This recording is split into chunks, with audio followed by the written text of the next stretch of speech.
Welcome to the official Neverwake Games YouTube channel. My name is Nathan. I'm the owner-operator of Neverwake Games, and my goal is to transform a hobby of designing tabletop games into something I can do full-time. One challenge is that I like to create my own custom systems and settings, usually establishing an interesting idea for a world or mechanic, and then building everything around that idea or theme. The challenge is drawing interest to one project when I'm already distracted starting and developing another one, completely different. For example, I was going to run a random one-shot on the fly one weekend, and even though the group actually got cancelled, I took the idea for it, a modern-day setting with gateways to fantasy dungeons, which was really trending at the time with graphic novels like Solo Leveling, Kill the Hero, and Raid, and I just ran with the idea until just a couple weeks later it was a pretty solid light RPG that had a lot of setting and theme flexibility, perfect for jumping into with minimal setup. I published it, and it is now called Tower of Malgathorn. You can find it on DriveThruRPG in the link down below. I've also designed some card games and board games over the years, but I always seem to come back to role-playing.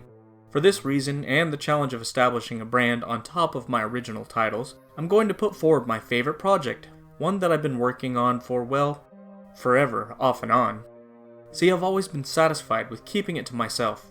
With the setting I built, along with my friends who played it, it was very much alive and complete in my mind. And because I always had local fans and players, I always had regular sessions. It seemed like it was where I wanted it to be. But as time went on and our lives grew more complicated, I knew that I had to publish it and get it digital. The problem, though, was that at the time it was something like 80 pounds of loose leaf paper, and the notes weren't anywhere near categorized or organized. There were several versions of different characters, rulings, and even game mechanics, where I would make alterations mid-play sometimes. After all, this was one continuous line of fiction that started from my 7-year-old brain trying to make a story that included inspiration from everything I was into. This included Archie comics of Sonic the Hedgehog, kaiju shows like Godzilla, Gamera, and Spectre-Man, and the Mega Man series, Original X, and everything else. I had my own little version of everything, and when a friend would come up with an idea or a new interest, I would immediately translate it into something that stuck into the framework until it was so big that it no longer looked like any one thing that it was inspired by. It became original. Every question gave birth to lore, every session and character became canonical history and legend. So basically it was a mess. And I would go through long periods of time, not knowing what to do with it, and I would schedule a game and work on it for multiple days without let-up, and shockingly, it performed much better than the hodgepodge of random notes and scribbles that it looked like. But finally, I took that setting, and I sat down with it. I asked myself what I wanted it to be. And back then, I had never seen D&D. The only role-playing game I had been around was the D6 Star Wars Expanded Universe, and I liked it. There were some things I didn't like, and later on I would play the Savage Worlds RPG, a little bit of GURPS, and after many attempts at homebrewing and always ending up way far away from what was the core of those games, I started to reforge the core rules and mechanics in my own game on what I wished the other games had. I wanted an everything game. And I know how that sounds. I imagine most people would cringe like I would at hearing it. See, in most RPGs, or most games, or really anything, they do really well at one thing, and the rest is okay. But if you don't focus on one thing, you kind of go around making everything mediocre. Or, well, that's kind of the expectation at least. And I wish I had some magical sentence that could bring you confidence in my system, but the reality is just something you'll have to experience in your own. So, now that I'm back on the project after a massive series of distractions, I'm going to go ahead and finish what I think it should be. Then, with open testing, I'll listen to what everyone has to say and we'll go from there. So yeah, I'm Nathan, and this is the official Neverwake Games channel, home of Chaos Dream. If you want to help out or see what else I have going on, follow the links below. Of course, like and subscribe, always catch the latest original lore and game videos. But since I brought up the flagship game that you've never heard of, I should probably at least give you more information about Chaos Dream, which will further be explored in videos to come. Chaos Dream is an original setting for roleplay. It's a fictional work, not meant to be relatable to any real-world policies, politics, people, events, or groups. It has aspects of fantasy, sci-fi, and alternate history fiction, but it's best represented by the term surrealism. It was inspired by my interests as a child, the stories I made along with friends, and the lucid dreams that I've experienced for as long as I can recall. So maybe we'll hit a few bullet points. First, stats. This RPG is light on stat growth, and a character's stats are based on their species. As a side note, playable species are called sapients, for reasons we'll get into another time. Leveling up. Experience is not gained by simply slaying monsters or doing quests unless that is what drives your character.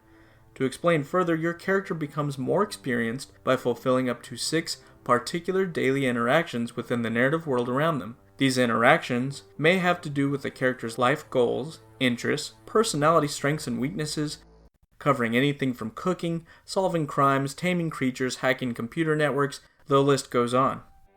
Personality. Each character has perks and quirks, which are a combination of physical and mental traits which flesh out your character on a personal level while also explaining the consequences of those choices as game mechanics. Skills. Chaos Dream uses skill trees attached to your classes. Most of these have 3 themes or focuses that are unique but blend well if you wanted to branch out. An example would be the Grifter class, which has the Merchant, Thief, and Entertainer branches.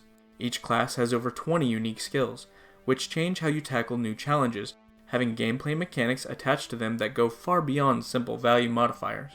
Actions. Chaos Dream runs on original game mechanics for action resolution.